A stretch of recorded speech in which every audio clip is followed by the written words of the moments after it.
今日咧呢個好特別嘅佔中沙龍，今日咧係1月18號。喺舊年1月16號咧，1年前咯，即係喺我 Facebook 話咧，佔中和平佔中咁就1年。1年前咧，戴耀廷咧就喺信報寫一篇文，叫公民抗命嘅最大殺傷力武器。咁咧就開始咗成個佔中啦。咁1年啦，咁1年啊做過好多嘢。咁但係其中咧有一樣嘢咧，做咗，但係唔係好覺，但係其實係好重要嘅，就係咧，其實成個讓愛與和平佔領中環運動咧，唔係淨係一個政治運動嚟嘅，常常都話咧呢個係一個即係文化改革嘅運動，咁所以咧，其實呢個過程裏邊咧，我哋除咗話講緊喺點樣係籌集啲人啊，點樣去簽嗰啲盟誓書啊，點樣去做一啲非暴力演練啊，點樣去做商討日之外咧。其實咧，我哋都不斷係講緊一啲公民不服從嘅一啲意識啊、抗爭嘅意識啊咁樣。咁咧就佔中沙龍咧，其實就係一個咁嘅一回事。我哋咧搞過一啲，即係透過睇下電影大家去睇下啲電影裏邊咧，我哋去學習下其實仲有好多民主嘅嘢、普選嘅嘢、抗爭嘅嘢、不服從嘅嘢喺裏邊。咁今日咧，我哋咧又第2次嘅佔中沙龍啦。咁今次咧就揾咗2個人。咁咧就一陣間佢哋會各自去介紹下自己。當我哋今次去介紹咧，就會介紹自己嘅讀書心得即係我哋都原來咧，即係參與佔中嘅人咧，或者對佔中有感覺嘅人咧，好多都係讀書人嚟嘅好中意睇書。咁介紹2位，一位咧就係陳景輝啦咁咧就陳景輝咧就有啲人話帶住一本書去旅行。咁我成日見到佢咧帶住一本書去遊行，咁咧就係遊行集會啊，就算絕食啊，喺天星皇后啊嗰陣時咧，即係都會攞住本書睇，唔知點解咁中意睇書。咁佢成日話我聽，去運動時間咧做咩啊運動？咁人哋集會嘅時候，佢就會坐埋一邊睇書咁樣。咁唔知佢好怪，就係唔知呢個係咪咧？而家佢分享嘅時候，其中一個心得另外咧就係 Margaret 吳靄儀啦，吳靄儀係。咁咧就我成日都唔識讀呢個字啊！我哋啲似理根嘅係咁上下㗎啦。吳靄儀你係有讀錯啊？係馬嘉烈咁好啲啊！係馬嘉烈咧咁咧就一講佢咧就唔係淨係佢寫好多書啦佢自己又睇好多書啦，佢都介紹我哋識好多書啦。最近咧就介紹我哋識嗰本書咧係呢本，大家唔知而家即刻好多人買嘅書，包括我在內。呢本就係佢一陣間會講嘅文學回憶錄，木心嘅文學回憶錄我就話咧，今日去誠品咧，去希慎中心嘅誠品咧，竟然發現咧，希慎中心嘅誠品竟然有一套台灣嘅文學回憶錄咧，就不斷咧就喺度擺喺個豬肉台度一大賣咁樣。咁我唔知道呢件事同你嘅專欄介紹有冇關係？你冇股份嘅，但係你未必會估到嘅。但係件事就係咁樣。我今日咧就睇一本愛情嘅書，睇咗一句説話，我都成日睇愛情嘅書㗎鄭子玲嗰啲都係我啲好中意睇嘅書。因為相異，所以相吸即係我唔知係咪因為2個好唔同啦，所以咧我擺埋一齊啦。好唔同喺邊度咧？咁樣2個係讀書人，但係咧其實係好唔同嘅。Margaret 大家知道啦，佢同我介紹嘅時候，我只要介紹一次嘅啫。Margaret 話咧，佢1969年咧喺 Hong Kong U 畢業，跟住咧讀咗2年 master， 跟住咧就去咗波士頓大學咧讀咗個哲學博士，跟住翻到嚟香港，咁做咗一啲唔同嘅工作，跟住咧又再過咗去劍橋咧，就讀佢嘅大律，讀佢嘅法律，又翻到嚟1年香港，又翻去完成埋個法律學位，跟住就翻嚟做咗大律師。Margaret 嗰日我哋坐喺嗰張台嘅時候，佢講：係我讀好多書，我好多學位嘅都咁樣。因為講呢句説話嘅時候咧，咁咧就我就望住阿輝啦。因為我話俾阿 Margaret 聽，阿輝咧就冇學位嘅咁樣，不過佢都讀好多書佢讀嘅書多過好多有學位嘅人咁咧咁我就係有2種好唔同嘅讀書人喺當中咁所以咧今日咧我哋請佢去分享一下咧閱讀抗爭係點樣一回事可能係講嘅係點樣帶本書去抗爭啦，又可能係嗰本書點樣俾到佢一啲抗爭嘅養分咧咁樣。無論點咧，我要講嘅嘢應該講完㗎啦，我再講就係多餘㗎啦。將個時間交俾Margaret 同埋阿輝，佢哋開始嘅時間咧會各自介紹下自己讀書嘅心得先。跟住再講下佢今日要預備嘅書。請 Margaret。多謝各位，我坐喺度咧，如果大家唔介意嚇，即係因為沙龍都係坐喺度。讀書我冇心得嘅，我啲學位同讀書冇關。不過咧就要去跟老師喺大學度教書，咁你迫於無奈，咁你咪讀個學位咯，係嘛？咁就讀書其實係一種享受嚟嘅，因為係一種亦都係好懶嘅人咧，佢最容易得到嘅享受。因為書係有好多種嘅，佢包羅萬有，由整麵包嘅書啊，到哲學嘅書啊，到法律嘅書，你真係中意睇乜嘢都可以。咁嗰個世界係好大，而且咧你係可以喺好適宜自己好舒服嘅環境裏面做，或者咧係等車啊，或者係等人啊，或者係等遊行出發啊都可以。所以咧我讀書，我覺得係只不過咧係一種各種娛樂，好多種不同嘅娛樂嘅來源。咁我讀書就冇乜心得嘅，向來咧就係好似係我都唔講得到好讀書添啊，只不過係一種習慣，咁多10年來慣咗啦。咁啊講完啦，咁啊俾景輝讀書咧就正經過我好多。其實你正話講個故事咧係錯嘅。你正話咧就話我有好多學位，然後咧就話景輝就冇學位，其實係調轉嘅。個故事咧就係陳景輝咧就話佢讀書但係冇學位嘅，我話唔緊要，我有好多學位嘅，即係可以大家夠分嘅啦咁啊。咁而家俾佢。我最初邵家臻叫我講呢個環節嘅時候咧，唔好意思，我想企喺度。佢就叫我講一個讀書嘅小習慣嘅，就唔係講讀書嘅心得嘅。係，我成日咁所以我就諗埋咗啲，我喺度諗有咩小習慣咧？係咪先？即係一個人成日讀書，一定會有啲小習慣。我就唔知 Margaret有咩小習慣。我諗呢個過程裏邊咧，就諗咗自己真係有啲小習慣，不過就發生喺即係比較年輕嘅時候嘅，即係好似即係嗰啲中學階段啊。我唔知你哋呢度有幾多個人中意讀書嘅，我想問下。即係佢呢個唔係考試嗰啲喎，係咪？即係考試嗰啲都好重要嘅咁樣。你係 OK， 其他我哋中意 Margaret 嘅主要係你都係咁不如分享下我對 Margaret 嘅熱愛咁樣，可能好啲。中意讀書嘅人咧，就尤其是初期嗰啲咧，成日都搞唔清楚自己中意讀書同人哋唔中意讀書嗰個距離嘅。咁經常發生一件咩事咧？我唔知在座可能都會有啲見過啲咁樣嘅怪人嘅，就係即係譬如生日啊、聖誕啊嘅時候咧，好鬼中意送書俾人。哇！我呢個咧，即係我記得好細個嘅時候，有段時間有一次我記得我個親人生日，我個親人好內斂嘅嗰個親人，唔多講嘢嘅，好少講嘢嘅，即係講嘢嘅時候總係表達唔到自己嗰啲嘅。咁於是乎喺啲咁嘅時候咧，即係作為嗰時初中咁上下，好中意送書，有鋪送書人，跟住就送咗本嗰啲咩演講心法，即係大全咁樣，咁送俾佢啦。咁嗰啲會教你嗰啲點樣。嗱，每個論點裏邊咧，一定要用一個最短嘅一句句子去總結嗰個論點。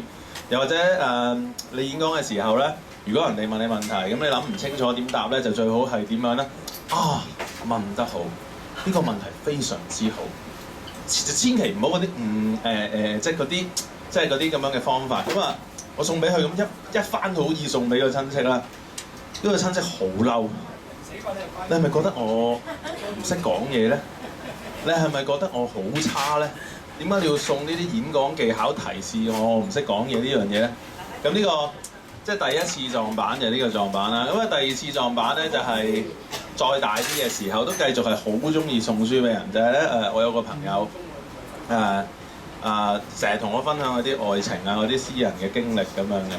咁然後好中意講啲感情嘢。咁有段時間咧，佢就要去英國讀書啦咁樣，即係中學就唔留喺香港讀，要去英國啦。咁臨走嘅時候咧，我嗰陣時嘅讀書癮之一咧，就係好中意讀嗰啲即係讀嗰啲冇得諗嘅嘢啊！即係咩叫做冇得諗嘅嘢咧？譬如話佢成日同我分享感情、愛情啊嘛。咁我嗰陣時其中一鋪癮咧，就係咁讀嗰啲愛情書。即係嗰啲咩愛情社會學啊、愛情嘅即係36講啊咁樣。我覺得愛情係可以分析嘅，所有冇得分析嘅都有得分析嘅。跟住我就佢臨走嘅時候，我就送咗本，仲要喺第一頁寫咗好多關於我對愛情嘅心得咁樣。啊，你同我傾咗咁多嘢，其實我都係好多嘢想講俾你聽。跟住佢就笑笑咁收咗走咗啦。到幾年之後，佢翻到嚟其中我哋敘舊嘅其中一個話題，佢就話：喂，其實陳景輝，當年你送呢啲嘢俾我，諗住你做乜？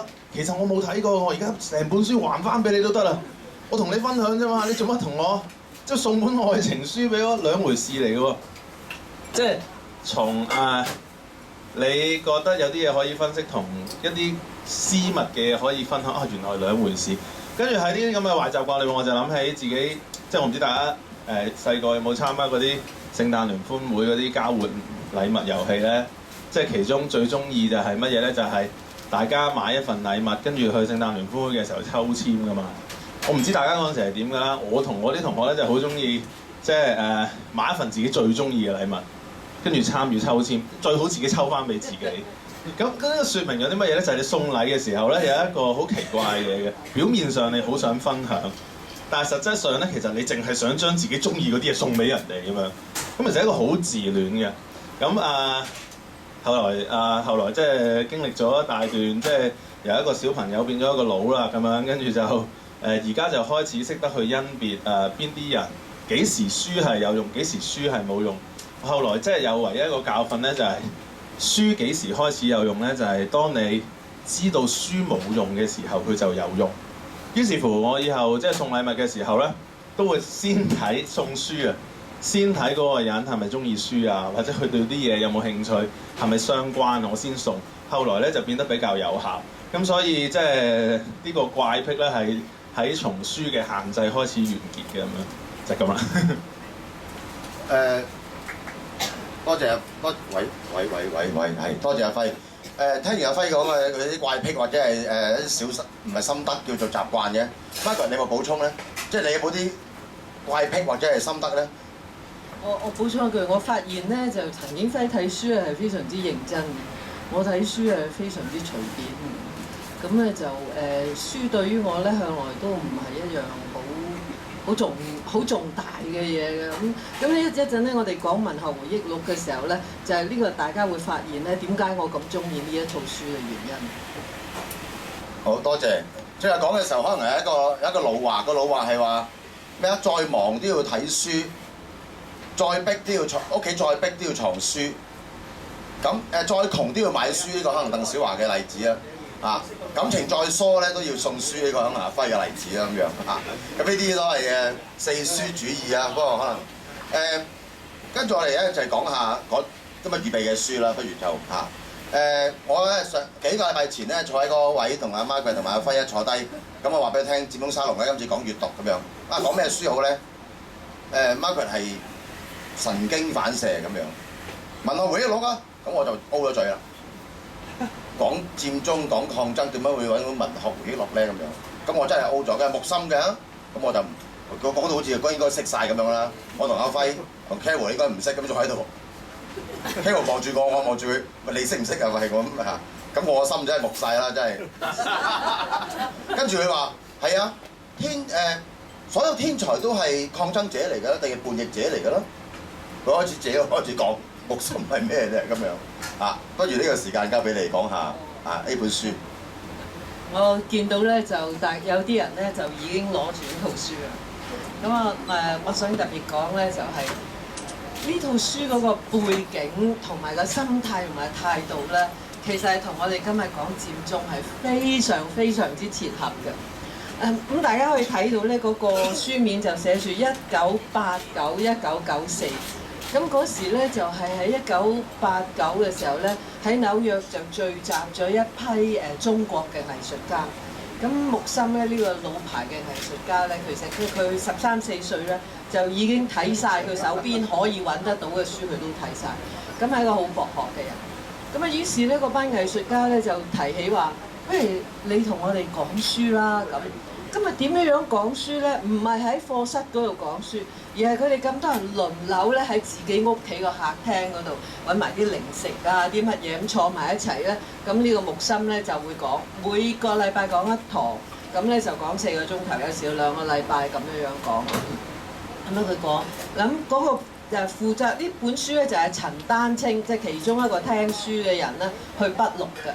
咁你睇下冊嘅時候咧，睇到最尾嗰度，如果你掀去1090頁嗰度咧，佢就會講，佢即係呢個後記嗰度咧，就講佢回憶木心咧講書嘅時候咧嗰個情況係點。佢話佢有句佢話，佢講咧討論嘅時候咧，好似講一啲好食到不得了嘅餸一樣咁樣。今日呢個咧就係木心咧對文學對文化嗰個態度。佢講呢啲乜嘢老子啊，講聖經啊，講舊約，好似好食嘅餸咁樣樣。咁啊，所以咧唔係拎支筆去分析，而係咧當佢哇真係好食嘅餸咁樣樣去睇啲。咁啊，睇個背景咧亦都見到1989，大家記得係乜嘢一年啊？係89民運。嗱，呢2套書裏面咧冇一句咧係提89民運嘅，冇一句提到民主嘅。但係大家可以想像嗰陣時，一班喺咁關心中國、咁關心文化嘅藝術家喺紐約度，佢哋有冇可能心裏面唔諗住即係天安門嗰啲事咧？係冇可能嘅。咁但係嗰陣時喺咁嘅心態之下咧，佢哋係可以想像咧，係覺得非常之孤立。佢哋同時有團結，亦都好孤立。佢團結嘅意思即係話有共同嘅背景，有共同嘅興趣啊。佢彼此之間咧，亦都係好好嘅朋友嚟嘅。但係同時係孤立，因為佢當時喺紐約嗰啲大事咧，係喺中國裡面發生。咁喺咁樣嘅時代裏面，呢班人去做乜嘢？我哋坐喺度講世界文學、世界文化，點解會咁咧？大家諗一諗，我唔去介紹，但係大家諗一諗咧，係咁樣嘅心態之下。而木心啊，點解文學？我記得咧，呢個 O 嘴嘅邵家臻咧，佢就話：哦，文學佢好客氣，佢就話唔關事嘅噃。咁佢話佢冇咁講，佢咧好客氣咁話：佢哦係另外一個範疇。但係咧，木心唔覺得係另外一個範疇，因為佢話文學即係人學，即係文學咧係體現咗我哋嘅人係乜嘢嘢，係人性嘅探討，同埋人喺世界裡面嘅經歷對佢嗰個反應係乜。所以你無論係睇即係天下同源嘅，上冚唪唥都係係好食嘅餸嚟嘅。你係蒸魚也好，係素菜也好，咩都係好食嘅。咁所以佢呢個文學回憶錄咧，佢係由希臘神話一路講到現代存在主義、歐洲文學咁多個流派，佢都係咁講。佢話因為咧，你每一樣嘢咧，無論佢係講哲學也好、宗教也好，我好贊成大家咧睇下佢講新約同舊約咧，特別係講到耶穌嘅時候，佢好中意耶穌，即係覺得呢個人真係好可愛。但係佢覺得咧，耶穌嘅愛咧係單向嘅愛，係耶穌係 unrequited love。佢話呢個人咧愛人咧愛世界咧愛到爆晒棚，但係咧係佢係冇朋友，佢只有門徒，佢係冇朋友。佢最需要朋友嘅時候咧，佢係冇朋友。佢就係講咧喺嗰個釘十字架前夕咧喺嗰個花園嗰度佢祈禱，佢嗰陣時佢需要朋友，但係咧呢啲説話佢唔可以同啲門徒講，因為嗰啲係門徒，佢需要嘅係朋友。即係講到嗰個孤獨嘅情況嚇，咁樣所以咧，我哋去諗下呢個文學回憶錄嗰個背景咧，整個背景就係好關心人類嘅前途，特別係自己個國家裏面發生嘅一啲唔係淨係中國嘅事，係世界嘅事。而呢班人咧，佢係要話喺咁樣嘅情況之下咧，佢話我哋要去探討呢個文學咁闊嘅天地裏面，點解要咁樣做咧？咁木心咧，你睇佢裏面咧，你就知道。咁所以咧，我第一嚟講個背景，我哋時至今日嘅背景係咪有多少覺得自己係好孤立？係有多少覺得咧呢個係一個好長期嘅事，亦都多少覺得咧我哋無論佔中與唔佔中，我哋最深尾咧都唔會話大獲全勝，係好容易唾手可得咁樣嘅事嚟㗎，係咪？咁所以咧呢一個係一個長期。咁啊一個最近啲嘅咧，木心咧就喺度講，佢話咧人生觀。佢話你點解？佢講得好大膽嘅。佢話咧，點解中國咧有咁多中國文化裏面有咁多好嘅嘢，但係冇一個偉大嘅思想，冇一個偉大嘅藝術家，冇一個偉大嘅音樂家，冇一個偉大嘅文學家，點解咁樣樣啊？佢話咧就係因為咧，即係中國咧係同歡迎任何人，係歡迎任何人，咁咧就唔換親就得㗎啦。咁啊佢咧就係要講咧，佢話嗰個咩叫哲學咧？佢話因為呢個哲學嘅思想係好重要。咁啊不幸咧，我係讀哲學嘅咁咧個但係我啲哲學同香港大學啊、中文大學嗰啲哲學冇乜關係，所以佢都費事請我去做講師。佢即係話咧，佢係哲學咧係講一個全面嘅宇宙觀。咁佢所以咧，你要有宇宙觀，然後先至有世界觀，有世界觀，然後先至會有人生觀。如果人生觀係冇世界觀同埋冇宇宙觀嘅咧，呢一個我哋講緊嘅係人際關係。佢話你睇下咁多，除咗老子啊，佢對老子咧係有特別嘅推崇啊。呢個咧又係一陣咧，我哋會講到啦。佢除咗老子之外咧，佢同埋莊子算係半個啦。佢話除咗一個老子半個莊子之外咧，中國係冇哲學家。點解講到咁咧？佢因為咧諸子百家講嘅係正論嚟㗎，係講人與人之間嘅人際嘅關係，人同國家嘅關係，人同社會嘅關係，倫理嘅關係，來來去去唔出呢一個圈子。咁佢話所以咁咧，佢於是咧佢就我要跳嚇，咁咧就係佢講話佢教學生啊，佢喺中國大陸嘅時候教學生。咁佢啲學生咧講好多文學啊、藝術嘅嘢啦，都好好嘅。但係一到文革嘅時候咧，就打低晒啦。佢點解佢哋打低晒，我冇打低晒咧？佢話就係因為我有講過哲學。佢有哲學，即係你有思想嘅人咧，你頂得住。佢用嗰個字係可以頂得住，你可以頂得住嗰個政治嘅衝擊，係唯有嗱哲學好似好大個名稱。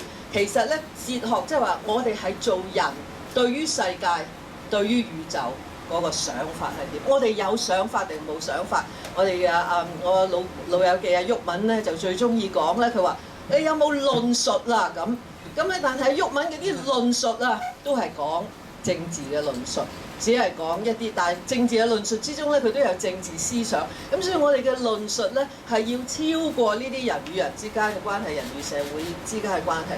你要作為一個人，木心嗰個出發點就係首先你要係一個人，一個個人，一個 individual。咁佢有好多嘢好精彩嘅，隨手你都可以諗到啊！佢話你唔好以為 individualism 咧係歐洲有，係中國冇。佢話歐洲都係好遲先至有呢啲嘢，發展咗好多嘢先至有㗎咁。但係佢咧首先一個單位係一個個人，係一個獨立會思想嘅人，一個獨立會思想嘅人，周圍去食咁多好食到不得了嘅餸。然後佢有一個自己嘅宇宙觀，有自己嘅世界觀，有自己人生觀。咁於是咧，佢就頂得住啦。咁所以今日咧，我第一樣同大家講嘅咧，就點解我咁心急想介紹呢個文學回憶錄咧，就係要大家頂得住，要頂得住。你點樣頂得住啊？唔係咧，即係當然啦，即係要學下點樣人哋打你，你不打人嗰種咁嘅方法啦。但係你要個心靈去頂得住咧。咁你就要有自己嘅思想。咁跟住咧就講點解覺得係抗爭咧？咁佢講木心裏面講，佢所有偉大人物都係叛逆嘅，犀利喎！所有天才都係叛逆嘅，所有藝術家都係叛逆嘅。咁當然好多藝術家唔係叛逆㗎啦，佢嗰啲佢唔係藝術家嚟嘅。咁點解會係叛逆咧？咁佢有一個好忠心嘅講希臘神話嘅時候咧，佢就講咗呢個故事出嚟啦。大家都知道咧，有一個故事咧，希臘神話裏面咧有一個牛頭人身嘅怪獸啦嚇，人身嘅怪獸。咁咧佢就要定時定候咧，就要食7個童男7個童女，唔知點解係成日都係咁樣樣嘅。咁咧當地人咧就唔敢殺死呢個怪物，因為呢個怪物咧都係啲神道嚟嘅。咁啊因此咧佢就揾咗一個建築師咧，就起咗一座迷樓啦。就係呢個所謂我係 labyrinth， 就係你讀英國文學嗰啲人就知道。你知唔知 labyrinth 係點解叫 labyrinth 啊？咁原來咧 labyr 就係斧頭嚇嗰個雙斧頭係咁樣樣嘅嚇，呢個就係 labyrinth 即係嗰個迷宮咧，嗰個基本嘅設計就係咁，所以咧你行去呢度，你翻去中心呢一度，所以點解就係迷宮啦？咁啊做呢個迷宮嗰個人咧叫 Daedalus。咁咧你大家都有見到有啲著名嘅學術雜誌叫 Daedalus 嘅。咁啊起咗個迷宮之後咧，咁嗰個怪嗰個人牛頭人身咧，就入咗去之後就行翻出嚟，但係建築師亦都行翻出嚟。咁最後咧，建築師同佢個幫手個仔叫 Icarus。咁佢點樣樣咧？佢就飛，即係用嗰啲雀咧，嗰啲毛咧，好大隻雀嗰啲毛咧，收埋咧，就用蠟整咗，即係兩對翼。咁然後咧就飛出去。咁咧咁啊 Daedalus 就話俾個細路聽，佢話仔唔好飛咁高，唔好咁飛咁近太陽，因為你嗰對翼啊係用蠟黐埋嘅咋，好渣嘅咋。呢啲消費者委員會一定係即係鬧佢。咁咧，但係咧 Daedalus 就識係老人家，但係 Icarus 即係佢飛到出去嘅時候，見到個太陽好靚，佢冇忍唔住就飛向呢個太陽，咁就啲蠟融咗。於是 Icarus 就喺天度跌咗落嚟，跌落海度。而家嗰個海咧就叫 Sea of Icarus。咁點解木心講呢個古仔咧？佢話咧嗰個牛頭人身就係比喻人嘅慾望係好不受控制嘅，要做好多離奇嘅事嘅。嗰個建造迷樓嗰個人咧，就好比制定社會制度嘅人，佢起咗呢座迷樓出嚟。我哋有好多社會嘅制度喺度，咁咧就行咗入去咧，就行翻出嚟，包括咧制定嗰啲制度嘅人咧，都行翻出嚟。咁於是咧就大家都受呢啲制度啊、婚姻啊、契約啊等等嘅嘢去約束。佢話你係行翻出嚟嘅，你點樣可以出翻嚟？唯有飛。所以咧木心就叫我哋飛出迷樓啊！我哋要飛出迷樓。咁呢個中心嘅思想就係話，我哋對我哋好多嘅束縛咧，我哋係唯有要超越呢啲束縛。咁呢個係一個好重要嘅概念。另外一個好重要嘅概念就係抗爭嘅概念。佢就講希臘悲劇。咁佢話悲劇其實咧，佢話係希臘悲劇一言以蔽之係乜嘢嘢嚟嘅咧？就係命運主管一切，乜嘢都唔可以同命運去抗拒。啊，呢個係基調。咁啊，呢個基調咧，其實你睇下咧，其實中國文學裏面咧個命運咧都係好犀利嘅。我哋信宿命。好似我哋香港而家人都係信宿命咁。咁佢話點解？但係佢講嘅最重要嘅分別，佢話希臘悲劇係令人到能夠淨化嗰個心靈，好似我哋洗滌咗係升華，我哋叫 sublimation 啦，一個升華。佢話點解咧？佢話因為咧希臘嘅基調咧係人抵抗命運。佢話好啦，事既如此啦，咁我哋點樣做咧？我哋要諗出種種嘅方法，係明知命運係不可抗拒而去將成世人要嚟抗拒命運。咁於是咧，佢就話咧，我哋係要驕傲而謙遜地即係點會有人諗到呢啲字出嚟嘅啫嚇？驕傲而謙遜地去想種種嘅方法咧，去抵抗命運，去飛出迷樓。咁佢話咧，我哋喺睇翻中國咧，你譬如話中國嘅戲曲啦嚇，咁我覺得戲曲咧，其實咧大家有冇聽過蘇三起解啊？即係《竇娥冤》啦嚇。咁啊，《竇娥冤》咧，我覺得係戲劇裏面咧就係最精彩嘅，因為咧佢竇娥咧就話 OK， 唔係 sorry， 竇娥係唔會話 OK 嘅。竇娥咧就你知道冤枉啦，即係夾硬話佢係毒殺咗個家婆啦，係咪？咁咧就要將佢去行刑啦。咁於是咧，佢冇辦法去抗拒自己要受刑要死嘅命運。佢咧就於是咧就話天，你咁樣冇道理嘅，冇公義嘅，你點做天嚇？你咁細地，你呢咁樣嘅嘢你都忍受得到，你點做地啊咁？咁然後咧佢就要宇宙去證明佢係清白嘅。咁佢話我死嘅時候咧，斬頭嘅時候咧，嗰啲血咧係唔會着地嘅，係要飛上一塊白布上面嘅。咁咧就佢話唔知仲有第二樣嘅，咁第三樣咧就係話佢死咗之後要3年不雨，6月飛霜啊！大家聽過呢啲粵劇啦，係咪？咁咧，所以果然咧，即係竇娥係死咗之後咧，果然佢斬頭嗰一刻咧，嗰啲血咧就飛上嗰個白布上，係一滴血都唔掂地嘅。咁果然真係三年大旱，6月3年不雨，6月飛霜嗱。咁樣樣咧，呢一個咧就係我哋嘅戲劇咧，我打界咗。咁咧打叉咗啦，但係咧呢個中國戲劇咧好多係好精彩㗎。咁我自己亦都好迷嘅。咁但係木心話呢個係弱者嘅文學。點解係弱者嘅文學啊？因為我哋對住不可抗拒命運嘅時候咧，我哋係覺得悲傷嘅。咁咧唔單止係咁，佢覺得咧嗰啲民間嘅戲咧，即係好多大團圓嘅。嗱希臘嗰啲咧就係悲劇嘅，個個都係悲劇收場。我妹子咧就係一個好差嘅，佢唔睇書嘅人嚟嘅。佢成日都問好冇結局㗎。咁如果我話唔好結局，佢唔睇咁啊。咁咧我哋中國嘅大戲啊等等係咪好好結局嘅？咁點樣好結局咧？總之咧，你冤枉嗰個人啦，後來沉冤得雪啦，就算係死咗之後咧，即係夜審烏盤咁樣，都會令到佢沉冤得雪嘅。另外咧就係大團圓啦。咁咧嗰個凄涼媳婦咧，即係芳艷芬啦。咁咧過咗一排咧，咁然後咧就遇翻嗰個做咗狀元個丈夫㗎啦。咁於是咧就封翻做一品夫人㗎啦。咁啊大家都記得粵劇收場嘅。佢呢一啲咧係要嚟安慰你嘅。要嚟補償你嘅，你聽完之後咧，心度好舒服啦。咁你嗰個抗拒嘅命運個力量去咗邊啊？係 dissipated， 係已經係分散咗啦。咁所以我哋用呢弱者嘅文學咧，我哋係冇辦法咧去突破，冇辦法做到呢個抵抗命運呢個抗爭嘅精神嘅。佢話抗爭嘅精神咧，先至係做人係最基本嘅精神，係人與命運、人同宇宙搏鬥，人同宇宙都係咁搏鬥，同命運都咁搏鬥啦，何況同特區政府咧，係咪？咁咧，所以咧，即係呢個咧，佢嗰個諗法咧，令到我成日覺得網民咧成日喺度鬧人泄憤，呢啲係等於大團圓嘅悲劇一樣。你鬧完之後覺得自己好 superior 啦，我真係叻過晒你啲人，你咧梁振英都係俾我鬧嘅，即係邊個都係俾我鬧。鬧完點咧？鬧完你係冇精力去抵抗。咁樣所以咧，我今日咧真係已經講得太長啦嚇。咁咧就如果一陣咧，大家先至再傾啦。咁我咧就已經係寫咗篇就話我為什麼推薦木心講述嘅文學回憶錄。我相信 Carol 咧已經等上網㗎啦。咁啊其他有啲金句啊嗰啲咧，就係大家可以慢慢睇，大家可以傾。咁咧就點解咧？所以歸結到落嚟咧，點解偉大嘅人物咧都係背叛嘅咧？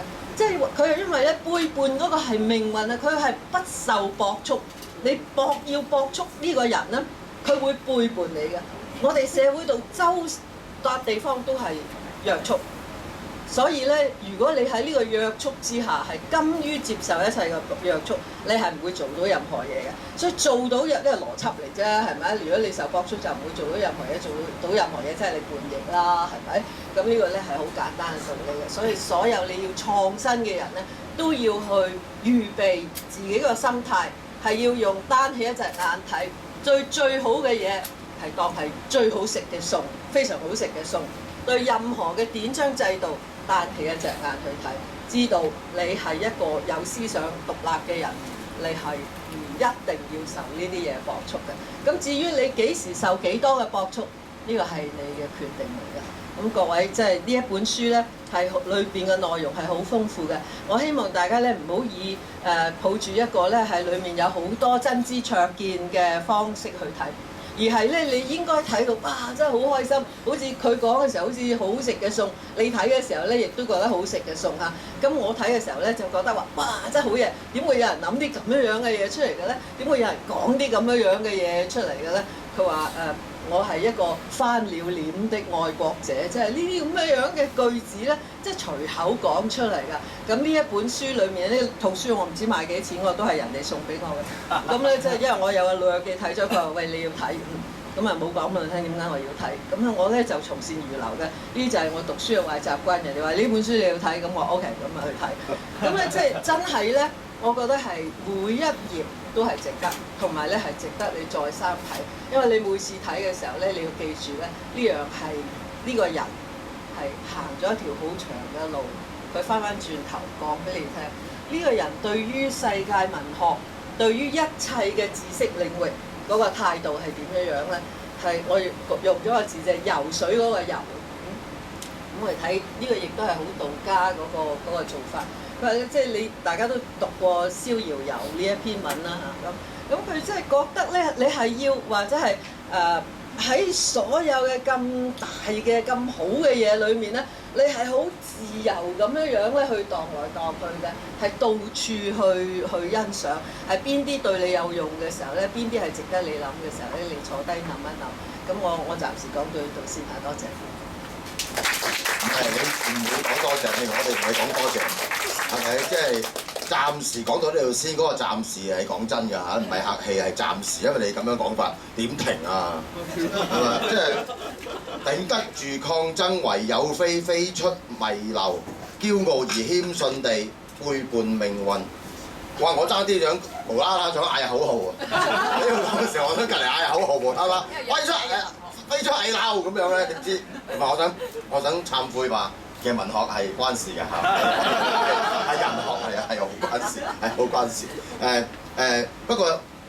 不過即係點解係暫時？因為仲有兩部分你未講，我記得你仲有講到咧，點解要回憶？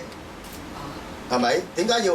我記得你文章入面寫到咧，我哋要繼續要不可停止聚會嘅，亦都不可停止呢種回憶錄啊，呢種回憶嘅活動啊，同埋。你後來講到咧，沙龍點解咧係要超越咧佔中嘅，即係佔中完咗都要搞沙龍嘅，一陣間講，因為我諗緊咧，阿輝就煩啦。你講到咁樣，接你嗰個點講咧？真係你開到咁樣，阿輝，不過你都係咁噶啦，難做到更要做到啊！你係交嘅時候俾陳景輝。阿輝介紹嘅書咧係我愛過的那個年代，呢個作者咧其實。一路睇嘅時候，咦！我覺得同阿 Margaret 都係同輩嘅喎，咁不過唔知你都睇嘅時候會諗起 Margaret。其實我之前第一次睇嘅時候都係即係呢本書喺年幾前啊，我有個朋友啊，阿蔡子君介紹我睇嘅，因為佢係啲哈日族嚟嘅，即係基本上日本有啲咩潮嘢、正嘢啊、文學嘢，佢都話好啊，一定要睇啊咁啊。咁但係嗰陣時我好記得，我一睇嘅時候好快就放低咗嘅，因為因為我個人係即係中意比較思考啲抽象嘅嘢，所以佢第一個 chapter 已經即係概括晒佢成本書佢想探討嗰啲問題。咁所以我就好快，哇好正！所以Margaret， 我哋第一次喺永發 D 度見嘅時候 ，Margaret 問點解要揀呢本書咧？咁我第一時間我真係我冇再翻睇過嘅。見你之前我就話，因為我好記得裏邊有一句子。嗰句句子好打動我嘅，就係作者去引述咗呢個哲古華拉。其實好灰啊，即係都幾悲劇嘅呢本書，某程度就係所有運動都係失敗㗎嘛，即係60年代尾、70年代嘅日本嘅學運。咁但係喺呢個失敗裏邊，佢就即係引述咗哲古華拉一句句子，佢就係話嗰啲運動點解重要咧？哲古華拉咁樣講，佢話嗰一種能夠所謂60年代尾佢想記錄嘅嗰幾年嘅嗰啲學運喺日本，嗰一種運動能夠叫所有義憤填膺覺得即係呢個社會嘅不義，都會感到義憤填膺嘅人站起來企出嚟嗰種溫柔，就係比任何政治行動嘅生命都更加長。我重複一次，嗰種溫柔係一種能夠叫嗰啲對不義感到義憤填膺嘅所有人都能夠站起嚟嘅嗰種溫柔，比任何政治行動嘅生命更加長久。咁所以我第一時間會覺得佔中我估其中一個力量就係呢一種溫柔。咁我因為今次嘅聚會，所以我就花時間真係原本認真咁樣睇咗一次。呢本書好得意嘅，即係首先咧，其實原來呢本書對於佢嘅即係點樣閱讀佢啊，閱讀佢嚟為乜啊，閱讀佢可以了解到啲乜，原來係有好多唔同嘅睇法嘅。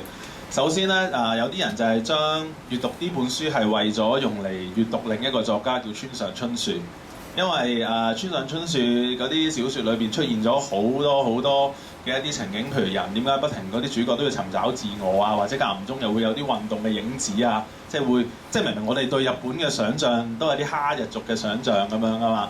咁點解又會有啲全共鬥啊？即係佔領個學校、佔領個禮堂，同啲防暴警察打撐死咁樣？呢啲影像點解係一個咁感、村上春樹嘅小説出現咧，咁有啲人讀呢本書就係為咗去進一步了解村上春樹。有另一種閱讀咧，就同社會運動冇關嘅，因為呢本書裏邊嗰個作者咧，我係一個記者嚟嘅，佢去回憶咧係60年代尾、70年代初佢做記者嗰幾年。咁其實讀嘅時候我都諗起阿 Margaret 嘅，因為呢個記者原本佢喺東京大學讀書，就係讀司法學院嘅，即係念法律嘅。不過當時實在太狂熱啦。佢覺得念法律啲人都係太悶啦，所以咧佢未畢業咧就走去 interview， 就想做記者，去呢個朝日新聞社。咁你又法律又記者咁樣，我哋隔離呢位就絕對係啦咁樣。咁所以另一種閱讀呢本書嘅人咧，佢會將呢本書睇為一種記者點樣去介入社會運動，記者同社會運動嘅關係，記者應唔應該自己好支持，譬如左翼運動、社會運動，因而對於自己嘅新聞工作嘅守則，即係有一種唔中立啊，即係偏袒啊。其實呢本書灰暗嘅地方咧，就係呢個記者，因為嗰陣時實在即係佢叫做那年夏天啊，即係嗰個1960幾年嘅時候，真係好浩浩蕩蕩成個日本，幾百萬人上街反安保，所以呢本書嘅作者嗰陣時20幾歲，1968年，係啦，20幾歲、25歲，咁所以佢就頭腦發熱嘅，所以佢要去做記者。所以呢度我開始帶出我想分享呢本書嘅一啲內容，我盡量令到變得簡單啲，可能好多朋友都未睇過。咁第一個就係佢因為好頭腦發熱，所以佢一定要做記者。因為當年咧，其實嗰啲運動係全球嘅，反越戰反體制同資本主義唔合作即係大學都係訓練我哋出嚟成為資本主義嘅螺絲釘等等。咁佢當時點解好想做記者咧？明明念緊法學院，咁係因為佢見到有一幅新聞攝影，其實就係攞咗普立茨獎嘅，就係一個日本記者去咗越南度影咗一幅相，嗰幅相就係一個黑人嘅軍人，即係槍林彈雨底下淋濕晒，跟住攞咗獎。咁佢覺得呢啲哇冒死去將一啲世界嘅不公義都要影翻出嚟嘅呢一種嘢係好可敬㗎嘛。咁於是乎佢就走去做記者，但係佢做記者狂熱到一個地步咧，其實呢本書係講政治狂熱嘅，我想講。咁政治狂熱又要讀出政治溫柔，所以都幾麻煩。跟住政治悲劇個結局好悲劇嘅，又要讀出政治希望，又係好麻煩。咁但係我儘管睇下讀唔讀到啦。咁佢開頭去到報社嘅時候咧，其實都因為佢狂熱啊嘛，你知唔知啊？狂熱嘅，我估大家而家好理解狂熱㗎啦，係咪？我試下描述一下佢嘅心態，你估？我覺得你哋都會似曾相識。即係譬如佢去到初去到朝日新聞社，咁啲人咧就係叫佢做埋啲無聊嘢咁樣咯，即係譬如做咩咧？就係叫佢去街頭訪問一下，望下啲東京街頭叫啲少女嗰啲手袋裏邊裝啲乜嘅咧，做下呢啲調查。咁又或者叫佢跟下啲明星新聞。咁然後佢話最無聊嘅一件事咧，就係當時呢個即係美國登陸月球啊。咁佢就話佢嘅當時嗰個新聞社就叫佢去租咗一間酒店，望住部電視，跟住逐字去描述翻登陸月球嗰個情景，跟住就好似直接報導㗎嘛。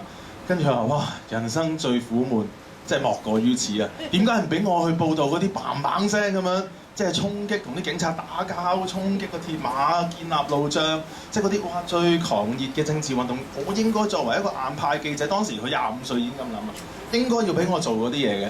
咁好苦悶啊！呢種咁樣嘅，大家記住第一種狂熱同苦悶係有陣時好多時係一體兩面嘅。即係你大家上得網多應該會見到㗎啦，係咪？即係嗰種哇做乜而家佔咩領中環啫？仲要等到2016年，而家揸部貨櫃車去中環度佔領咪得咯咁樣，仲要討論，仲要沙龍咁樣。咁嗰種狂熱與苦悶係好似嘅。咁但係好得意喎！呢本書佢嗰個轉折點喺邊咧？就係佢呢一個記者有一次咧。好苦悶，即係做埋啲無厘頭嘢，都唔係啲正最勁嗰啲嘢。咁有一次，終於有一個徵文比賽，就揾佢幫手去，好多人去投稿。咁個徵文嘅比賽嘅主題係咩咧？叫做我的815。咁8月15號就係即係呢度佢就話其實係日本嗰啲戰難紀念嘅一啲日子嚟嘅。每年嘅夏天咧，日本就會紀念佢哋戰爭嘅一啲即係死者咁樣。咁啊，我的815咁樣，即係1968年咁樣。跟住佢就負責去揀嗰啲稿出嚟啊。咁啊揀咗2篇，咁啊揀咗2篇啦，其實都係同直接嘅政治係冇關，佢都好 frustrate 嘅。咁但係佢話同戰爭有關喎，即係佢哋當年啲人係要反越戰㗎嘛。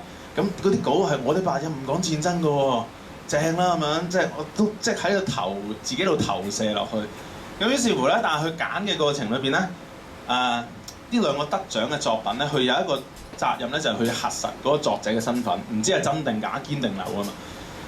咁於是乎咧，佢第一篇要去核實嘅咧，其實係一個女士，係一個戰後嘅世代嚟嘅。咁佢就去個地址揾唔到，跟住就落去附近嘅茶餐廳咁樣坐低，就喺度等佢，希望問下啲老闆，即係喂你有冇見嗰個女仔啊？佢平時有冇經過㗎？嗰度又咪有個女仔住㗎？跟住個老闆啊，支吾以對咁樣，即係嗰個女仔係睇唔出佢似作家喎。嗱，根據呢本書嘅描述仲話，咁個女仔係點啊？嗰個女仔平時好性感㗎，身材幾好添，即係個老闆即係咁講。跟住後來發現咧，呢個咁樣嘅投稿嘅作者，其實佢係一個做色情電影嘅一個小演員啦嗰陣時。咁於是乎即係對佢嚟講好大嘅震撼啊！即係原來寫出一個咁好嘅紀念戰爭嘅作品嘅一個作者，竟然係做即係佢覺得竟然係做呢啲行業嘅人啦。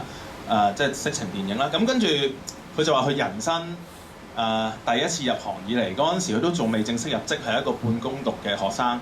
即係唔係學生，即係總之係未正式入職。總之但係俾佢做住先啦咁樣。咁佢當時就有第一篇冇刊登嘅報導。佢冇話俾老總聽，佢知道個作者喺邊，因為佢覺得唔好咁樣。即係如果真係要影一幅相，即係可能個女仔唔想將自己做嗰啲嘢話俾人聽，佢直情話俾老總聽我確認到呢個人，不過見佢唔到啊，咁樣就算數啦咁樣。咁啊，仲有一個作者㗎嘛？另一個作者咧就係喺醫院嘅個地址。咁嗰個係唔係戰後嘅世代嚟嘅？即係同頭先嗰個演色情電影嗰個女仔唔同嘅，佢係參戰咁樣嘅。咁佢就喺醫院以為佢係做醫生啊、護士啊咁樣啦。行到去發覺嗰啲醫護人員話佢係病人嚟喎，咁佢自己都已經喺度病人㗎嘛。咁佢咪患咗啲癌症，一路喺度或者肺癌咁樣嘔血咁樣寫埋最一生嘅遺作咁樣，即係喺度畫好多幻想。點解一去到見到前面嗰個人咧係冇咗2隻手2隻腳斷咗嘅？原來佢嗰篇作品係用義肢寫出嚟嘅。跟住佢就好尷尬咁樣啦。咁反而嗰個喺個醫院度嗰個人仲要同佢即係喺度講下啲嘢，即係令到唔好咁尷尬。喂，你有冇睇最近嗰球棒球賽啊？幾好睇喎咁啊！咁啊，傾咗1日嘅偈，最後就寫咗個報導出嚟。嗱，呢個係第一個故事，就係佢報導咗呢2個新聞之後咧。佢覺得佢都唔一定需要去嗰啲即係最衝撞鐵馬、路障、催淚彈去嗰啲最勁嘅地方先至係報緊新聞，或者同呢個時代係有關。其實佢覺得啲人同時代好有關。咁佢就喺嗰個過程裏邊就離開咗嗰種躁動不安嘅狂熱。咁我會點樣演繹呢一個階段嘅佢咧？我覺得係嗰種社會嘅重量啊！嗱，呢個你當我係一啲偷步過早 over interpretation 或者過早嘅判斷。我覺得一個人幾時會好輕易地狂躁不安咧？通常就係可能你淨係個眼見到即係短兵相接嗰下，即係嗰啲示威者同埋啲警察，哇仲唔打？等咗好耐喎，打得㗎啦咁樣。如果一個人即係你對個社會嘅關懷，你對嗰個社會不公同公義正義嘅理解，係擴展到社會嘅好多層面，你唔會咁容易覺得我就要去嗰度先係實現政治嘅。咁呢個第一啦。咁第二咧就係呢本書好睇嘅另一個部分咧，除咗佢呢個即係咁掙扎不安嘅記者之外，第二個好好睇嘅部分咧就係你會發現咧，佢裏邊好多報導咧，佢講翻佢當時做記者嘅生涯，其實係一個回憶嚟嘅。佢講嗰啲故事咧，都有少少係嗰啲最前線即係衝撞嗰啲，但係更加多咧就唔係呢啲嘅。我舉少少例子，我頭先咪引述咗佢話嗰個時代佢有一種溫柔，嗰種溫柔比嗰啲政治行動本身嘅生命更加長久啊嘛。咁其中咧佢講咗一個故事，佢話嗰陣時咧好搞笑嗰啲日本學生運動，佢哋反戰啊嘛，即係反美軍侵略越南咁樣啦。咁咧，你知日本有好多美軍基地㗎嘛，因為啲戰爭問題，咁所以日本有啲美軍有啲喺日本有啲基地喺日本裏邊啦。咁咧，其中佢有個故事咧係講過，佢當時採訪咗好多人，其中一個去採訪嘅一堆人咧就係一班日本青年，佢哋係反戰嘅，但係佢哋點樣反戰咧？佢哋就喺美軍基地附近開咗間反戰酒吧啦。你有冇想像過喺軍隊附近開一間酒吧係反戰？跟住點解咧？因為當時佢話喺日本咧都有啲美軍偷偷地做逃兵嘅，即係佢突然間自己逃走咗咁樣。跟住嗰啲青年見到見到啲新聞之後咧，佢就忽發奇想，喂，不如我哋就走去開嗰啲反戰酒吧啦，跟住貼晒啲橫額喺度，話請放低殺人的武器，死亡已經近在眼前。咁嗰啲即係美國士兵入到嚟飲酒嘅時候就游説，喂，唔好打啦，好慘㗎咁樣，即係做埋不停喺度做呢啲嘢喎。然之後呢啲咁嘅，但係佢哋好窮啫喎，即係唔好以為好有錢，即係食飽飯冇嘢做，所以就開酒吧。即係其實都係兩條友都打理晒成間酒吧，然之後又稱自己做呢個美國軍人解體員啊，佢即係做自己嘅美軍解體工作員咁樣。咁好得意，即係我即刻又諗，佔中係咪要開間佔中酒吧咧？即係我唔知，即係點樣去諗到嗰樣嘢嘅咧？即係唔單止係即係你去用一種純粹反對最極端嘅反對嘅形式，而係一種溫柔咯。我覺得就係嗰啲美軍係需要飲啤酒，需要飲酒或者啲美軍點解去咧？佢都有講過，好搞笑。佢話啲美軍去就係因為佢入到去嘅時候都哇能夠感覺到嗰一種自己喺校園年代嗰種感覺啊，即係美國嘅反戰。咁跟住佢哋就好中意去。咁另一個除咗反戰酒吧之外，有另一個故事咧，就仲同政治再遠啲，但係我覺得都係好好睇嘅，就係佢講當時佢係服務緊嗰個雜誌社㗎嘛。咁佢就話當時咧，其實個雜誌嘅銷量跌得好勁咁樣，從即係銷售量100萬跌到40-50萬咁樣，咁要諗橋啦，即係點樣救翻個雜誌啦？你都估到㗎啦，即係都要出啲即係邪門嘅方法啦比較。咁但係咧，佢哋都係信譽非常之良好嘅，所以邪門得嚟咧都要有少少正氣咁樣啦。咁好難理解啊，係咪？咁於是乎佢就揾咗個少女咧做。佢哋嗰個雜誌嘅封面人物，連載式咁樣，係一個好後生嘅少女。不過佢就唔會着得好性感嘅，但係就好清純咁樣。因為其他嗰啲雜誌已經全部即係好誇張啊！即係佢話直情係裸體做封面都有嗰陣時。咁嗰啲新聞雜誌，咁於是乎，但係呢個女仔你知啊，即係呢個記者25歲，覺得自己有少少知識分子，又覺得自己自明正義。咁完全就係唔係好睇得起呢啲咁樣嘅封面女郎咁樣，即係我哋而家稱為靚模嘅東西咁樣。咁於是乎佢一路都冇睬佢嘅。咁但係呢條友咧，即係呢個記者川本三郎咧，其實佢又好鬼得閒嘅。佢自己本身都係成個人瞓晒喺嗰個即係報道裏邊噶嘛，所以星期六日都翻 office 嘅。咁通常啲前輩全部放晒假咧，佢就會翻去瞓覺啊、沖涼啊、打機啊咁樣。咁有一日咧就唔覺意俾佢撞到呢個女仔。跟住個女仔就同佢傾偈啦，竟然又話睇過佢啲報道啦，咁覺得佢寫得幾好啦，咁然之後約咗佢睇戲。嗱，作者講到明係睇咗一次戲嘅啫，即係係啦，就佢哋真係睇咗一次戲。咁當時其實美國新浪潮電影係對日本對全球都好大影響啦，日本都係。咁佢就睇咗一套戲，嗰啲美國新浪潮電影，我都唔記得咗個名啦，因為中譯亦都好奇怪，浪蕩子咁樣。咁跟住咧。咁個作者睇完之後，佢唔中意套戲嘅，佢唔中意套戲嘅，因為即係都係嗰啲60年代某種情懷啦，就係富家子弟，但係覺得個屋企咧都係壓制佢嘅、束綁佢嘅，即係嗰啲畢業生嗰啲 friend 咧。咁然後佢就流浪咁樣，流浪到一個地方好灰暗啦，跟住佢就點算咧？就再去另一個地方流浪。咁個記者就覺得哇，呢啲都係富家公子食飽飯冇嘢做。跟住佢一坐低就問眼前嗰個佢唔係好睇得戲嘅 Lemo，你覺得呢套戲好唔好睇咧？咁跟住嗰個僆妹就話：我覺得好好睇喎。咁有咩咁好睇啊？因為個男主角喊啊！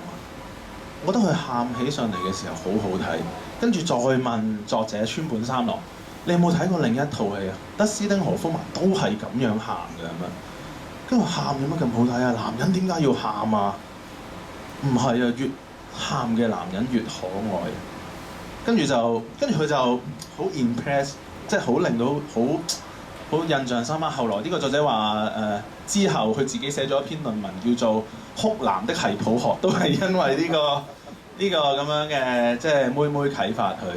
但係呢本書最後都有講呢個咁樣嘅小姐過咗5年之後就自殺啦。22歲佢死嘅時候發現，跟住即係當時嘅好搞笑嘅就係當時嘅記者知道呢個咁樣都做過封面女郎啊嘛，咁就睇佢啲生平咧，就發覺原來佢中學、高中嘅畢業論文咧係寫咩咧？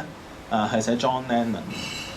咁然後佢爸爸即係話佢個女係唔中意演藝圈嘅，因為佢個人唔係呢啲人嚟嘅。因為佢爸爸一路都其實唔係好知佢做緊乜咁樣。咁好啦，咁跟住個作者個結論就係話好温柔，即係佢覺得一個咁温柔嘅女仔，一個識得從人哋嘅眼淚看到一啲嘢有所感動嘅女仔，佢都敵唔過嗰個演藝圈嘅競爭。我想講咩咧？我想講其實佢裏面仲有好多故事嘅。佢訪問好多表面上同直接嘅政治冇乜關係嘅人，譬如嗰啲咩野雞大學嗰啲共產黨成員咧，即係唔係訪問東大啊，即係嗰啲最名牌大學鬥得最勁嗰班，而係最中意訪問啲即係最偏狹嘅小大學裏邊寫嗰啲咩一人的全共鬥咁樣，即係好鬼浪漫呢嗰種。佢講佢見到好多呢啲人，佢覺得呢啲人先係呢個時代嘅一齊嘅人啦。佢哋可能唔係直接意義上走咗去路障度一齊去抗爭嘅人，但係佢通過個回憶，通過呢一個回憶去揾翻呢啲人出嚟。其實去到最後都幾，即係呢本書去到最後都幾 sad 嘅，因為佢去到最後佢就係因為要保護一班當時嘅已經激進化咗嘅運動嘅，即係一啲運動領袖，咁所以就即係消滅咗個證據。嗰班人因為越嚟越激啊，即係覺得和平冇乜用啊，即係覺得 love and peace 冇乜用啊。你啲 love and peace 其實係延續緊呢個社會嘅不公義，你哋有份延續嘅咁樣。咁於是乎就開始越嚟越激，跟住就走去偷武器。其中有一個我都唔記得個組織個名啦，總之就係嗰班人就走去，即係嗰陣時嘅左翼運動去到72年已經喺日本已經即係低落㗎啦。咁然之後佢哋越低落就越激㗎嘛，咁然後就去咗自衛軍日本嘅，諗住搶武器，跟住唔覺意殺咗個人咁樣。咁呢個記者當時就覺得殺咗因為嗰個人殺咗人之後咧，佢就第一時間就即係佢當係獨家咁樣同個記者講，佢哋一路都有溝通嘅。咁然後就話俾佢聽有呢件咁樣嘅事。咁總之佢發展到後來就好複雜嘅，就係佢認為記者應該隱藏嗰個消息來源。點解呢個咁樣嘅謀殺犯又好、思想犯又好、政治犯又好，要話呢啲嘢俾佢聽咧？因為佢係一個記者，佢用一個記者嘅身份取得佢信任，所以佢攞咗呢個信息。咁於是乎佢仲為咗呢件事就最後俾法院判呢個即係徒刑係10個月，緩刑係2年咁樣嘅個記者，所以佢先有呢個反省翻自己當年做錯定做啱。但係我覺得呢個都唔係最重要，即係喺呢本書最好睇嘅其實係我頭先一開頭講過一大堆，佢喺嗰啲好似彷彿唔係好政治嘅地方揾到政治。到最後佢嘅反省就係60年代係一個咩嘅年代咧？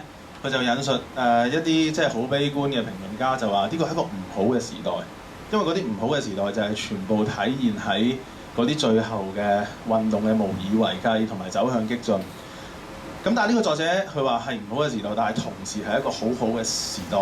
即係雖然有啲爛啦，因為我哋啲政府官員最中意講這是最好的年代啊，是最唔好的年代咁樣啦。咁但係佢話一個即係立體合理嘅即係眼光我覺得啦，應該就係能夠將好同唔好結合埋一齊去諗你自己身處嗰個情景，我覺得先可以穿透。而佢覺得好嘅係好乜嘢咧？佢話嗰個時代至少係我哋係一齊嘅時代咯，唔係淨係我自己。嗰個時代嘅人係會為咗遠在越南嘅人嘅不公而會企出嚟去幫佢哋爭取權利。嗰個時代嘅好就係，就算係簡單一個 level， 其實佢個腦佢都係諗緊點為之更加平等，點樣為之更加符合人性嘅一種可能㗎嘛。咁於是乎我讀呢本書，我自己覺得最大嘅俾我嘅啟發就係點樣喺唔係嘅政治嘅地方揾翻政治出嚟，呢個先係避免嗰個自我中心化啦，政治嘅。即係好似頭先我第一 part 所講嘅送書一樣，政治唔可以係純粹你就係見到自己嘅投射送你自己中意嘅嘢俾人，而係有冇辦法去好似作者嗰種路徑咁樣去擴充，對於時代嘅觀察嗰種眼光。咁最後講多一句啦，其實如果大家淨係睇呢本書，可能唔係好夠嘅。我建議大家可以揾呢個今日我先揾到嘅新井123，我這一代東京人。咁佢裏邊其實佢係受阿陳冠中啟發，所以佢寫佢喺東京度長大。佢寫翻成個60年代、70年代、80年代成個時代背景係點嘅，啲日本。咁然後另一類咧就係另一類書咧，如果大家真係想睇呢本書，除咗睇呢本書之外咧，其實可以睇多啲其他書嘅，咁會更好地掌握呢本書。譬如大家可以睇進一步出版社早幾年出咗一本《我的嗅覺記憶》，就係陳順興，以前嶺南大學嘅老師。咁佢就寫咗佢嘅70年代香港嘅火紅年代嘅運動啊嘛。咁佢就係好自己嘅記憶嘅，都係同嗰啲運動結合得好緊要嘅。咁其實好大，有一堆書嘅系列都係呢一種，但係我覺得拼埋一齊幾好睇。嗰啲英國嘅搖滾樂啊，美國嘅新浪潮啊，嗰一種嗱。最後其實仲有一點嘅，除咗可以睇其他書，仲有台灣有本《青春之歌》，就係鄭雄新寫嘅，都係呢一種技術。但係點解要講嗱？Margaret 頭先最後就講悲劇啦。點解我要講一個咁相對灰暗嘅故事？因為其實我頭先將嗰啲比較好嘅嘢講俾大家聽，去到最後咧，作者自己嗰個技術就話點解佢最後放棄咧，就係佢鬥唔掂啦。喺佢最後回憶嘅時候，佢覺得鬥已經冇力氣鬥落去啦。咁但係點解我覺得要睇呢啲？你明知60、70年代或者呢本書，佢裏邊好多運動都係以失敗告終嘅。如果用一個最具體嘅目標去睇，佢係失敗嘅。咁點解要睇咧？我有個朋友成日教我嘅，佢成日都講一個故事，佢話就好似乜咧？其實好多數學問題或者科學問題咧，都唔係你第一日去假設同探究佢嘅時候你就揾到答案。有好多數學同科學嘅問題咧，喺你最後揾到個定論係乜之前咧，你一定係失敗咗好多次嘅。佢嘅問題就係問：如果冇嗰啲失敗嘅時刻，有冇可能有最後嗰個成功咧？於是乎，喺我閱讀呢一類，我覺得係比較政治運動嘅書啊，或者抗爭運動嘅書，我係唔會問最後有冇好下，有冇一個好嘅結局嘅。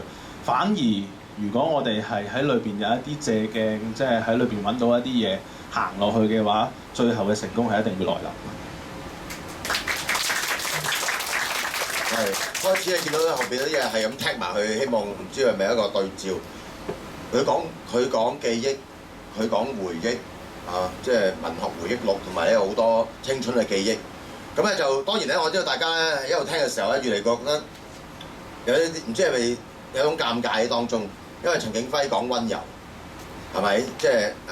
不斷講溫柔咁樣咧，又不斷又講緊一啲喺一個非政治化領域裏邊點樣見到一啲政治啊，喺一啲平常不過嘅生活裏邊點樣見到抗爭咁樣啦，嗰啲一回事啊。因為今日我哋真係面對一個悖論嘅一本書都係咁講㗎。一本書就話咧，呢個時代咧一點都不溫柔啊，當時嘅時代一啲都唔溫柔。喺唔溫柔時代入邊講溫柔啊，正如我哋而家喺油麻地呢度咧，就講緊呢個茶餐廳裏邊咧講緊佔中同埋講緊讀書一樣咧，係有一種好好似格格不入，但係又其實可能有即係餘音渺渺嘅一種感覺，你唔知係咪啊？呢本書咁講嘅，佢話暴力咧就成為咗非暴力，非暴力咧就成為咗暴力。呢個咧當時咧就成為當下存在着一種溫柔嘅悖論。呢個唔知係咪香港而家咁寫照咧？暴力嘅人咧就話佢自己係非暴力，非暴力嘅人咧就被説為係好暴力。佔中暴唔暴力？跟住落嚟嘅時間咧，我想大家聽咁耐啦，好嘛？即係不如有嘢大家可以一齊參與下，即係唔係淨係聽兩位講啦。一陣間當然你可以問下佢，佢有啲即係講可能有啲觀點可以問下佢。嗰啲冇嘢㗎，嗰啲係烏蠅大家可能係唔知道呢啲係一個好特別嘅裝置嚟㗎係處理烏蠅嘅OK， 咁大家可以問下好多問題㗎聽完而家可以參與討論啦，分享下你自己嘅讀書心得啦，或者問下佢哋呢個係明報嗰啲咩專欄作家，唔係成日寫副刊，唔係嗰啲咩刊啊？成日兩個都有寫，兩個都係作家啦，是但啦，兩個都同明報好有關係嘅人，咩我問埋佢明報都得㗎，唔知係咪係咪都問乜都得嘅，問乜都得嘅。OK， 最緊要就係問咯，所以我成日交俾大家。麻煩你，我哋有工作人員咧，可以幫佢遞咪嘅。係啊，其實好多人爭住遞咪嘅，我見到係。麻煩你。好，有邊最有支持？係佢哋。係啊，大家。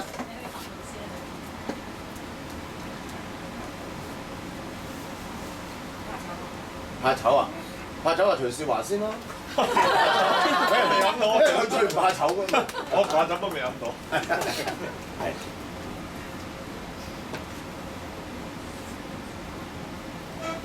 鄧小華先啦，鄧小華佢哋挑晒機咁樣拎晒啲書，係咪？除咗話咩叫青年同埋咩叫青春，唔係年輕同埋有少年輕同埋年乜之外，你睇你睇，唔係唔好再強調嗰個 impact， 唔好意思。係呢個冇事，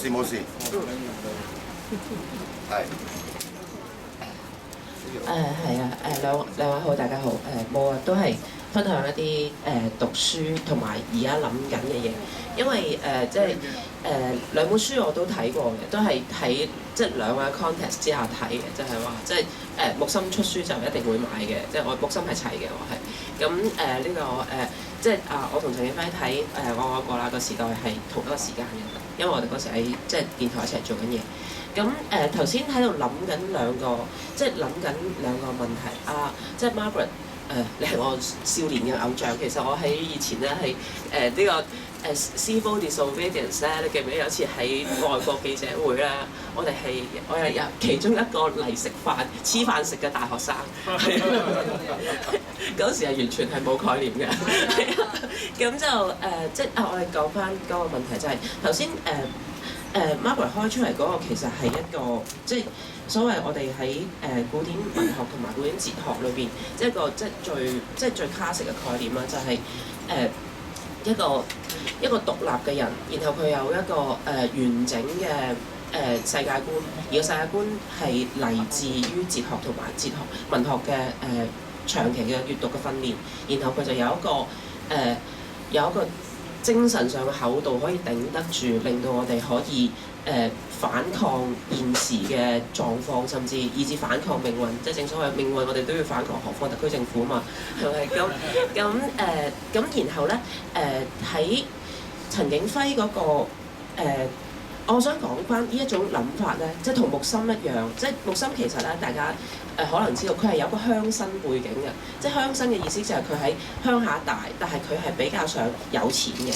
所以佢係可以有好多書同埋好得閒讀書咁樣，基本上係啦，咁所以然後佢又係可以係一個即係有咁上下金錢可以追求翻，即係一個佢又讀咗舊學書，即係舊書中國書，又可以追求到即係追求到西式知識嘅一個咁樣嘅狀態，所以先至可以寫成即係隨口咁樣精印咁多嘢啦。即係呢一個即係呢一種即係。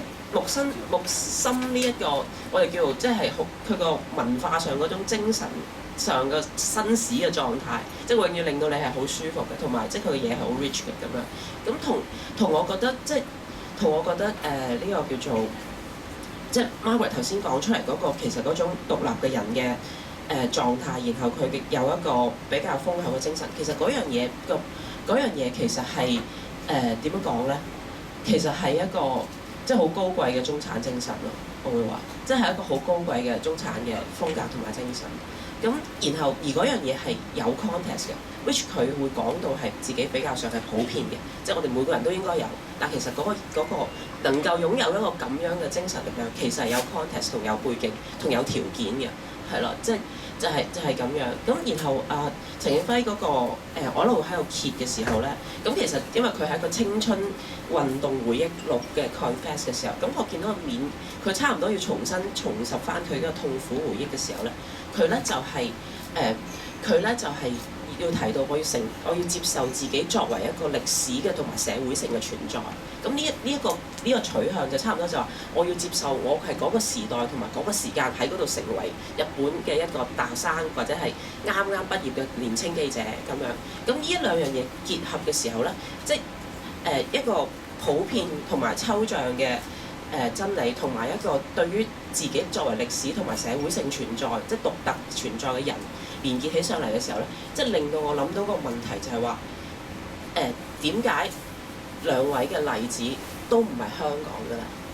即係我哋其實而家香港真係缺乏嗰個係一個香港嘅一個我哋等緊嘅係一個香港嘅抗爭，而我哋兩位所援引到嘅文學或者係抗爭嘅記憶史，比較文學地書寫嘅記憶嘅抗爭或者係文學嘅一個討論，文學嘅記憶其實喺香港係冇例子嘅，即係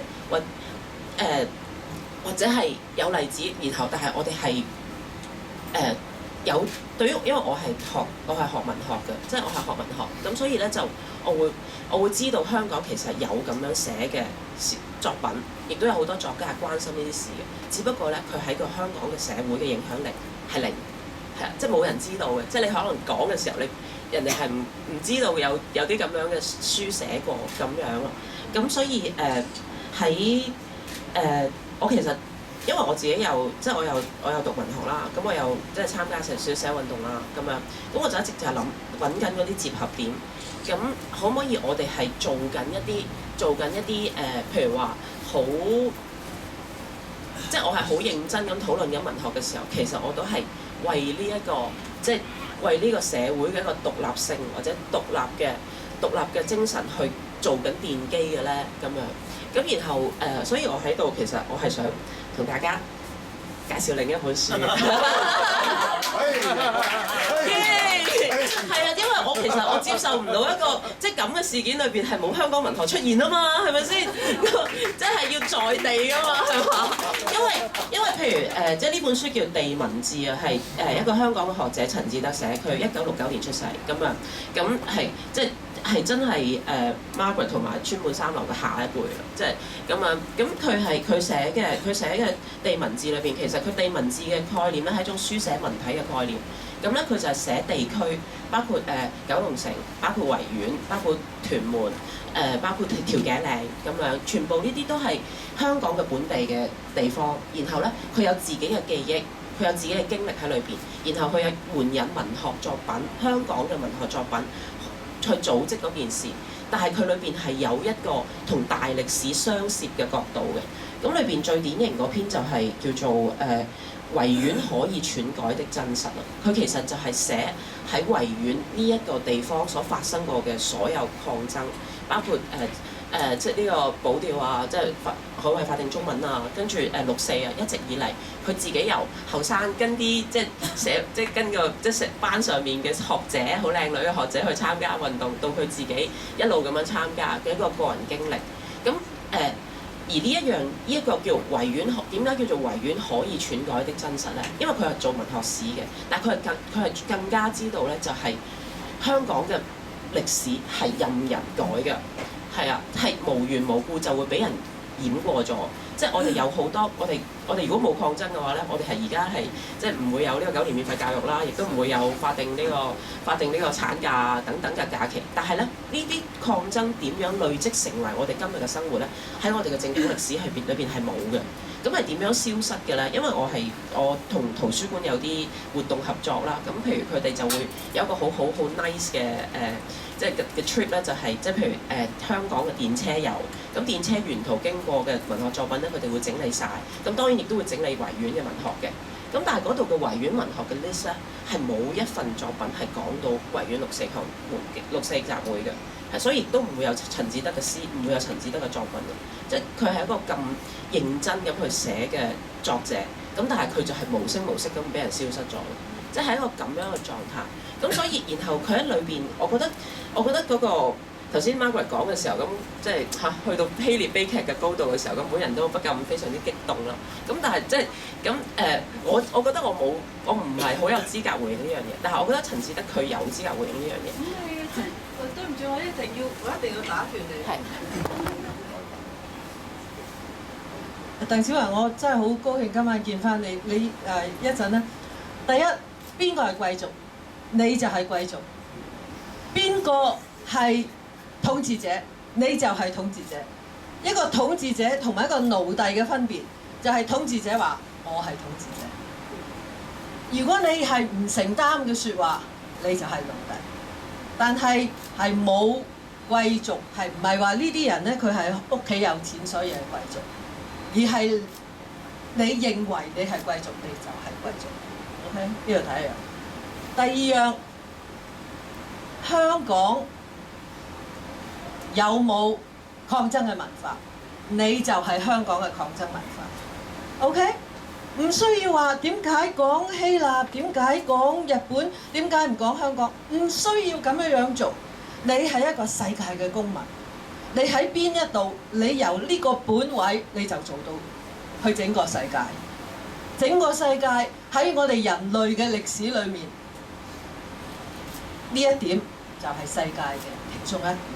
我記得2004年嘅時候，7日維園遊行，有人講話唔可以記住呢個口號：中國民主，香港開始；中國民主，7日開始。即係話咧，佢係由我哋嘅一個咁樣嘅遊行裏面咧，佢可以即刻睇到啊，唔係淨係香港本土，而係香港喺呢一點裏面咧，係對中國而至到對世界嗰個影響，對佢嘅重要啊。咁所以我哋今日咧，好多人咧就成日都喺度講，我唔介意本土啊。但係咧，如果你淨係除咗本土之外，來來去淨係本土咧，你係做唔到咧，你真正嗰個發揮嗰個作用嚇。你成日都驚住人哋點解唔講香港？唔需要。當香港係發揮力量嘅時候，嗰個力量就會喺世界度出現。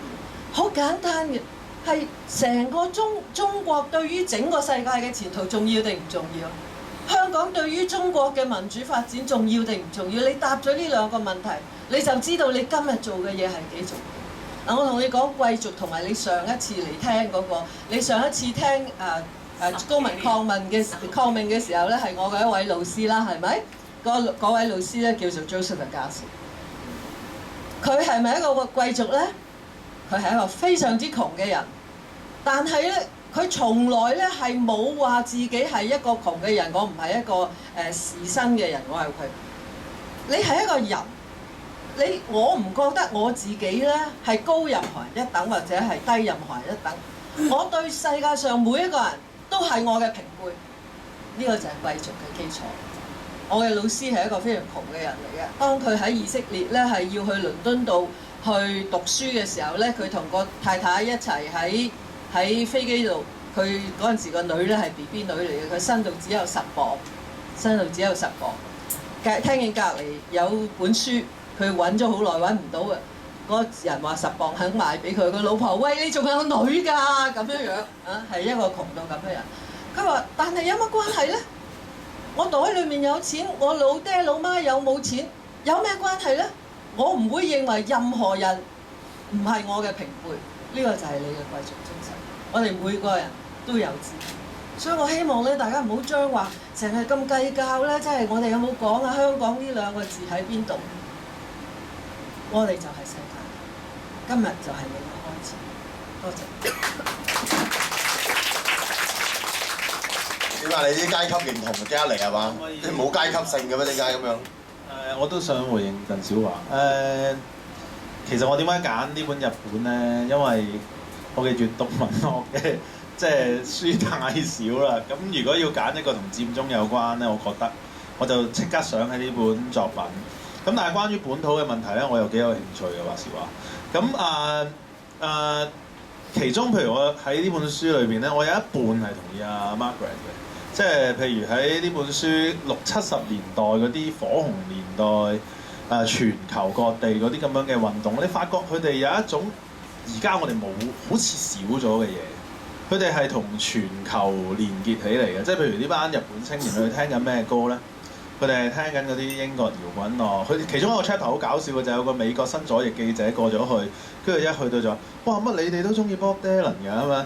即係係好橫向嘅，嗰個眼光唔係淨係本土。